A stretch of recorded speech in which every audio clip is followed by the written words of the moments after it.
Les amis, bonjour à tous, j'espère que vous allez bien, que tout se passe pour le mieux pour vous. Ligue des Champions, Manchester City est exclu de toute compétition européenne pendant 2 ans. On va lire ça ensemble. L'UEFA a frappé fort. Le gendarme financier de l'instance européenne a décidé vendredi d'exclure le club anglais Manchester City, champion d'Angleterre en titre, pour les 2 prochaines saisons, pour avoir enfreint les règles du fair play financier. Le club actuellement deuxième de la Première Ligue et qualifié pour les huitièmes de finale de la Ligue des Champions a également écopé d'une amende de 30 millions d'euros. C'est fini les croissants le matin. Le club a immédiatement annoncé qu'il allait faire appel devant le tribunal arbitral du sport. Bon, en tant que Madrilène, c'est pas forcément une mauvaise nouvelle pour nous. Franchement, en tant que supporter du Real, tu te dis que là, t'as envie de les piller, tu vois. T'as envie de les piller, de leur prendre leurs joueurs. Bon, si t'es supporter de City, c'est un autre combat. C'est un autre combat, je le conçois, mais il va falloir préparer. C'est là qu'on verra les vrais, tiens. Les vrais, comme à l'époque, quand la Juve était retournée en deuxième division italienne. Là, c'est là que tu les vois, les vrais.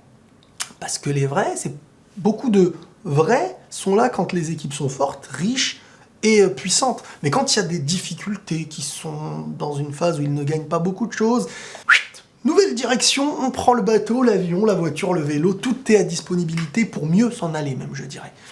Et là, ouais, c'est un coup de tonnerre. Donc pour Pep Guardiola, s'il gagnait pas la Ligue des Champions cette année, il estimait qu'il allait se faire virer. Est-ce qu'il sentait pas le truc derrière tout ça, au-delà même de l'élimination? Est-ce qu'il sentait pas que ça sentait pas bon dans le club? Je pense que toutes ces choses-là, tu sais, c'est des propos que tu dis quand même publiquement. À un moment donné, il y a, je sais pas, quand t'es un coach, quand t'es un joueur, quand t'es au-delà de tout ça, dans la présidence, ce qu'il y a au-dessus dans le club, quand tu lâches des infos qui peuvent nuire un minimum, ça nuit, hein. Ça on peut se dire ce qu'on veut. Oh non, il est sincère, ça n'existe pas ça.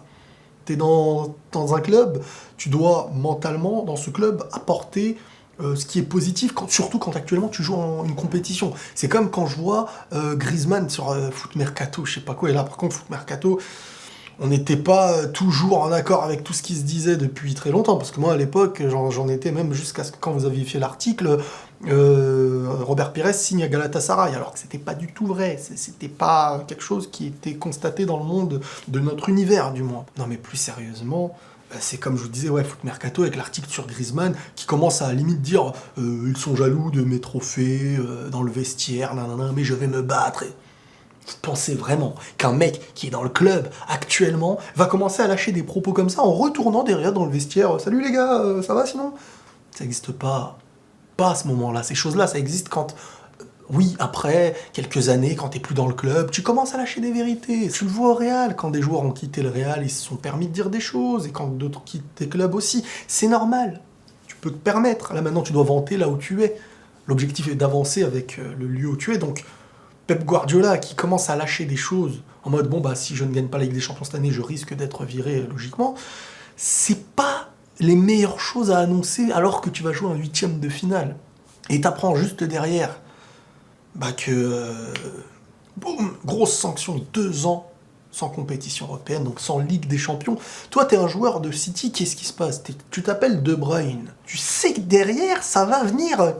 Bonjour, ça va? Ouais, ça va, tranquille, ça va. Alors, vous venez boire le café? Non, on vient pour De Bruyne, Mahrez, Sterling. Vous avez quoi encore à proposer? Non, parce que vous n'avez plus un rond, les gars. Vous n'allez pas jouer de compétition européenne pendant 2 ans. Il y a des joueurs, pendant 2 ans, leur carrière, elle peut changer. Dans le haut comme dans le bas. Et là, ça va être intéressant. Si l'appel ne porte pas ses fruits, parce que je vois pas un appel changer brutalement et te retirer les 2 ans. Logiquement, pour apporter une sanction de 2 ans sans compétition européenne, c'est pas un appel qui va dire ils ont les papiers. Bon bah alors on leur remet, allez, on vous offre même une année supplémentaire. Tu vas te dire, ça aurait pas de sens. Donc je pense qu'il y aura au minimum 1 an d'absence. Et ça peut faire bouger certains joueurs dans des autres clubs. Maintenant, celui qui va te choper le De Bruyne de chez eux, là, il va être bien. Espérons que ce soit pas le Barça, parce que bon, quand t'es pour le Real, t'as pas envie que ce soit pour le Barça. Mais ouais, le club risque de perdre. C'est une très mauvaise nouvelle pour le supporter de City, une très mauvaise nouvelle. Parce que qui va venir? Qui va partir qui t'arrivera à retenir et quel coach tu vas ramener, que des joueurs, que des... Ça, c'est un peu comme la période où Manchester ne joue plus la Ligue des Champions, ça a commencé à couler tellement de choses. N'en parlons pas du Milan, il y a même des mecs qui sont nés qui n'ont jamais connu le grand Milan, ça me fait mal au cœur. Bref, quoi qu'il en soit, là, ça peut avoir un aspect déstabilisant pour les joueurs, pour le club, pour les dirigeants, pour tous ceux qui vont donc se déplacer et affronter en double confrontation le Real Madrid en Ligue des Champions. Et là, l'avantage, il va au niveau du Real, pour moi, même si voilà, ça reste le City, ça reste plein de choses, mais ça déstabilise un club. Regardez à chaque fois dans un club, quand il commence à y avoir une zone de brouillard, des conflits, des trucs, les clubs ils commencent à partir en cacahuète.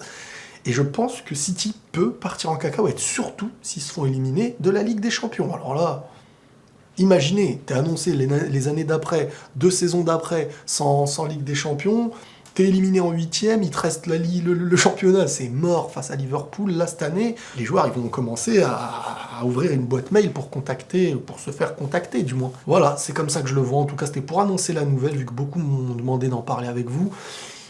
City... Ils finiront au City Stade, si ça continue. Ouais, je voulais finir sur une petite blague naze. Vous pouvez commenter cette blague, bien entendu. Prenez tous soin de vous, les amis, et la paix sur vous.